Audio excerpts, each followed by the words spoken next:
শিক্ষার্থী বন্ধুরা, reflex 1 to 10 ক্লাসের পক্ষ থেকে আপনাদেরকে অসংখ্য ধন্যবাদ জানিয়ে শুরু করতেছি আজকের ক্লাস। তো আজকের ক্লাসে খুবই মজাদার একটি বিষয় এবং খুবই ইম্পর্টেন্ট ও বলা যায় রসায়নের বেসিক একটা বিষয় নিয়ে আমি আলোচনা করার জন্য ভিডিওটি তৈরি করেছি। সেটা হচ্ছে যেগুলো আমি বোর্ডে ইতিমধ্যে করে রেখেছি, এগুলো সব ইলেকট্রন বিন্যাস। তো আমরা পর্যায় সারণীতে যে সকল মৌলগুলো দেখতে পাই, তো এই 118টি মৌলের মধ্যে যেগুলো গ্রুপ 18 এর মধ্যে অবস্থিত, হিলিয়াম, নিয়ন, আর্গন, ক্রিপ্টন, জেনন, রেডন, তো এই গ্রুপ 18 এর মৌলগুলোকে নিষ্ক্রিয় গ্যাস বলে। কি বলে? নিষ্ক্রিয় গ্যাস। নিষ্ক্রিয় কথার অর্থ হচ্ছে যে মৌলগুলো আসলে কার্যক্ষমতা মৌল, হ্যাঁ, এগুলো আসলে নিষ্ক্রিয়, এগুলোর কোনো কাজ কাম নাই, শুধু গ্যাস হিসেবে পরিচিত, নিষ্ক্রিয় অবস্থায় ঘুরে বেড়াটা এদের কাম। তো এই পর্যায় সারণীতে যে মৌলগুলো আমরা দেখতে পাচ্ছি, এই মৌলগুলো প্রায় সব মৌলগুলোরে একটা আশা বা আকাঙ্ক্ষা হচ্ছে যে এই মৌলগুলো সবাই নিষ্ক্রিয় গ্যাসের মতো হতে চায়, যে ওদের মতো কাজ কাম করবো না, শুধু ঘুরে বেড়ে খাওয়া দাওয়া করবো। ধরেন আপনি নিজেকে নিয়ে চিনতে পারেন, সবসময় চায় যে একটা স্থির অবস্থায় আসতে, এদের মতো এইরকম নিষ্ক্রিয় হওয়ার জন্য। এদেরও মনোবাসনা, এদেরও আকাঙ্ক্ষাটা বাকি যে এই গ্রুপ 18 মৌলগুলো বাদ দিয়ে বাকি যে মৌলগুলো আমরা পর্যায় সারণীতে দেখতে পাচ্ছি, এই সবগুলো মৌলের একটাই আশা যে তারাও নিষ্ক্রিয় হতে চায়। কার মতো? গ্রুপ 18 এর মৌলগুলোর মতো। কেননা ওদের কোনো কাজ কাম নেই, খেয়ে দিয়ে শুধুমাত্র ঘুরে বেড়াটা এদের কাজ, নিষ্ক্রিয় গ্যাস হিসেবে এরা প্রকৃতিতে ঘুরে বেড়ায়, এটা এদের কাজ। বাকি মৌলগুলোরও সবারই একই ধরনের আশা আকাঙ্ক্ষা, শুধুমাত্র এই কারণেই যে ওদের মতো সর্বশেষ শক্তি স্তরে ইলেকট্রন বিন্যাস অর্জন করা, ওদের মতো সর্বশেষ শক্তি স্তরে ইলেকট্রন বিন্যাস অর্জন করা, বা ওদের মতো পারমাণবিক সংখ্যা বিশিষ্ট হওয়া, বা ওদের মতো ইলেকট্রন সংখ্যা বিশিষ্ট হওয়ার মনোবাসনা প্রত্যেকটা মৌলের। এই থিমটা খুবই একটি গুরুত্বপূর্ণ থিম, যে প্রত্যেকটা মৌল নিষ্ক্রিয় গ্যাসগুলোর মতো হতে চাওয়ার যে আকাঙ্ক্ষা, এটাকে বলে আসলে অষ্টকের নিয়ম বা 2-এর নিয়ম, যেটা বলেন না কেন। কারণ প্রত্যেকটা নিষ্ক্রিয় গ্যাসের সর্বশেষ শক্তি স্তরে 8টি করে ইলেকট্রন বিদ্যমান। এটাকে অষ্টকের নিয়ম বলে, শুধুমাত্র হিলিয়াম বাদ দিয়ে।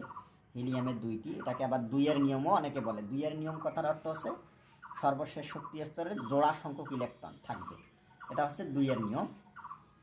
তো শুধুমাত্র নিষ্ক্রিয় গ্যাস বাদ দিয়ে বাকি যে কোনো মৌল, অন্য যে কোনো মৌলের আপনি ইলেকট্রন বিন্যাস করেন না কেন, কোনো মৌলের সর্বশেষ শক্তি স্তরে জোড়া সংখ্যক কিংবা 8টি করে ইলেকট্রন নেই, শুধুমাত্র নিষ্ক্রিয় গ্যাসেরই আছে। সেই জন্যই এগুলো অনেক স্থিতিশীল, এগুলো নিষ্ক্রিয় অবস্থায় গ্যাস হিসেবে প্রকৃতিতে ঘুরে বেড়াটা এদের কাম। অন্য কাকো ইলেকট্রন এরা প্রদানও করে না, কারোর সাথে কোনো লেনদেনও করে না, কাকো দেয়ও না, কারো কাছ থেকে নেয়ও না। মানুষের মধ্যেও আমরা কিছু সংখ্যক লোককে আমাদের পরিচিত বা আমাদের পরিচিতির মধ্যে আমরা দেখতে পাই যে কিছু লোক আছে কারো নিবেও না, কাকো দিবেও না, কারণ ওর পর্যাপ্ত পরিমাণ আছে, যথেষ্ট পরিমাণ আছে। তো নিষ্ক্রিয় গ্যাসগুলোর অবস্থাও ঠিক এই রকম। এখন আমরা চলুন বোর্ডের দিকে একটু তাকাই, ঘটনা কি। আমি এই দিক দিয়ে কিন্তু নিষ্ক্রিয় গ্যাসগুলো দেখাইছি আপনাদের, হিলিয়াম, নিয়ন, আর্গন, ক্রিপ্টন, বাকি যে জেনন, রেডন প্লাস ইত্যাদি আর অনেক আছে। অর্থাৎ সর্বশেষ শক্তি স্তরে n² np6 পরিমাণ ইলেকট্রন থাকে।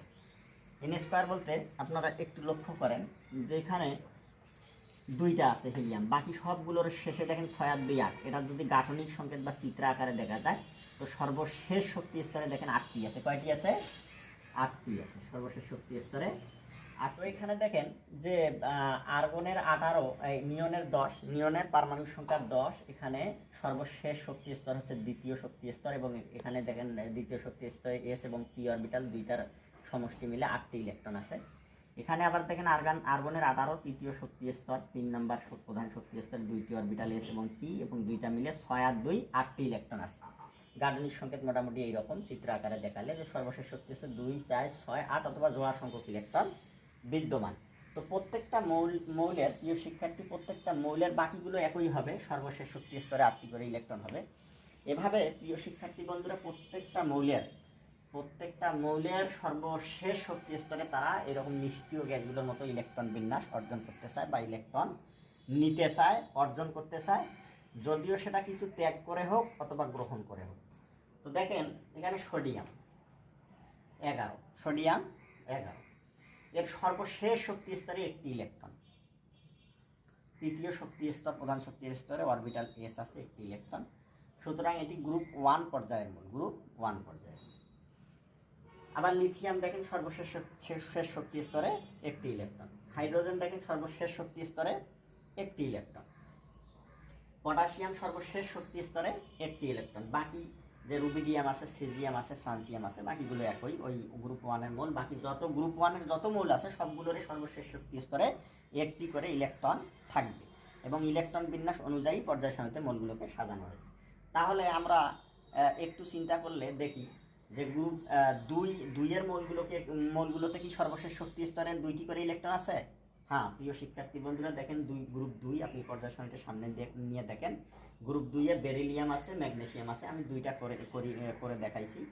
দেখেন বেরিলিয়াম 4 সর্বশেষ শক্তি স্তর হচ্ছে দ্বিতীয় এবং সেখানে 2টি ইলেকট্রন আছে, এবং ম্যাগনেসিয়াম 12 এর সর্বশেষ শক্তি স্তর হচ্ছে তৃতীয় শক্তি স্তর, একটি অরবিটাল এস এবং সেখানে 2টি ইলেকট্রন আছে। বাকি যেগুলো মৌল আছে গ্রুপ 2-এর মধ্যে ক্যালসিয়াম আছে, স্ট্রনসিয়াম আছে, বেরিয়াম আছে এবং রেডিয়াম আছে, বাকি এই রেডিয়াম এগুলো সর্বশেষ শক্তি স্তরে 2টি করে ইলেকট্রন আছে।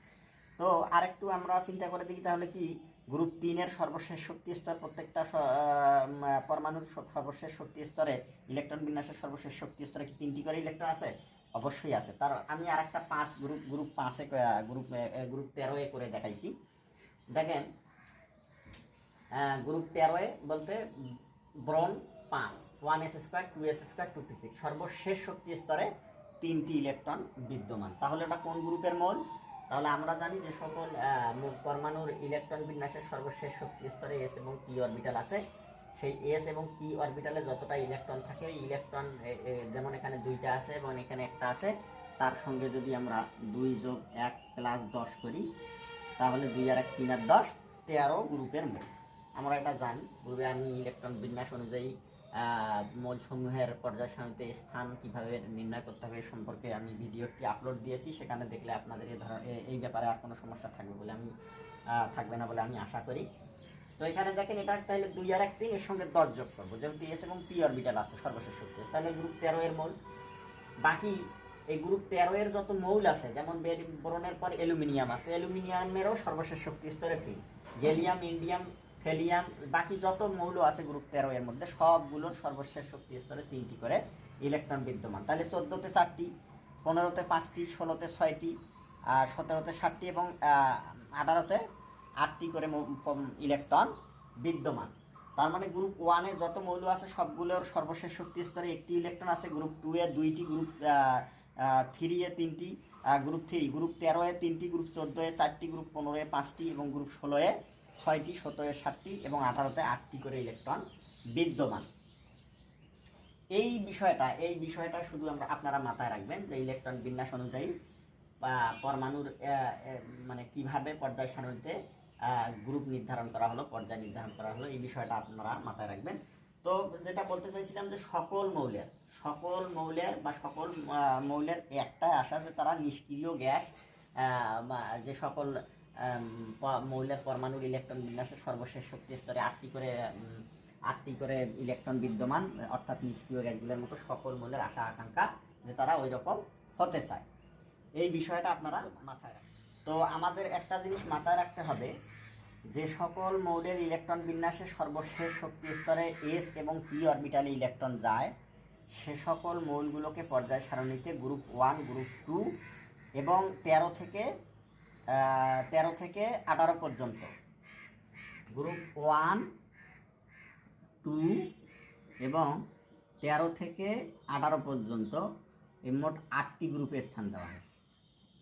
অর্থাৎ 1, 2, 13, 14, 15, 16, 17, 18 এই মোট 8টি গ্রুপে স্থান দেওয়া হয়েছে। এস আর পি অরবিটালে যে সকল মৌলের ইলেকট্রন বিন্যাসের সর্বশেষ শক্তি স্তরে এস এবং পি অরবিটালে ইলেকট্রন যায় সেগুলোকে 1, 2 এবং 13 থেকে 18 পর্যন্ত গ্রুপে স্থান দেওয়া হয়েছে। এবং যে সকল মৌলের ইলেকট্রন বিন্যাসের সর্বশেষ শক্তি স্তর তা হয় এস এবং তার আগের শক্তি স্তরটা হয় ডি, সে সকল মৌলগুলোকে স্থান দেওয়া হয়েছে 3 থেকে 3 থেকে 12 পর্যন্ত, 3 থেকে 12 পর্যন্ত গ্রুপের মধ্যে। এই বিষয়টা আপনাদেরকে মাথায় রাখতে হবে। একটা জিনিস আরও সুন্দরভাবে মাথায় রাখতে হবে যে কোনো মৌলের সর্বশেষ শক্তি স্তরে 8টির বেশি ইলেকট্রন ধরে না, 8টি এর বেশি ইলেকট্রন ধরে না, 8টি এর বেশি ধরে না। সর্বোচ্চ ইলেকট্রন ধারণ ক্ষমতা সর্বশেষ শক্তি স্তরে 8টি। তো 8টি হলে তারা নিষ্ক্রিয় গ্যাসের মতো হয়, 8টি হলে তারা নিষ্ক্রিয় গ্যাসের মতো স্থিতিশীল বা নিষ্ক্রিয় হয়ে প্রকৃতিতে নিষ্ক্রিয় গ্যাসের মতো ঘুরে বেড়াতে সক্ষম হয়। বিধায় প্রত্যেকটা মৌলের আশা যে তারা সর্বশেষ শক্তি স্তরে 8টি ইলেকট্রন অর্জন করবে, সেটা গ্রহণ করে হোক আর ত্যাগ করে হোক। এই বিষয়টা আপনাদেরকে মাথায় রাখতে হবে। তো এখানে সোডিয়ামের সর্বশেষ শক্তি স্তরে কতটা ইলেকট্রন আছে? 1টি। কতটি ইলেকট্রন আছে? 1টি। তার মানে এই সর্বশেষ শক্তি স্তরে 1টি ইলেকট্রন আছে। তো এ যদি নিষ্ক্রিয় গ্যাসের মতো হতে চায়, তো এখানে নিষ্ক্রিয় গ্যাস হিলিয়াম একটা আছে।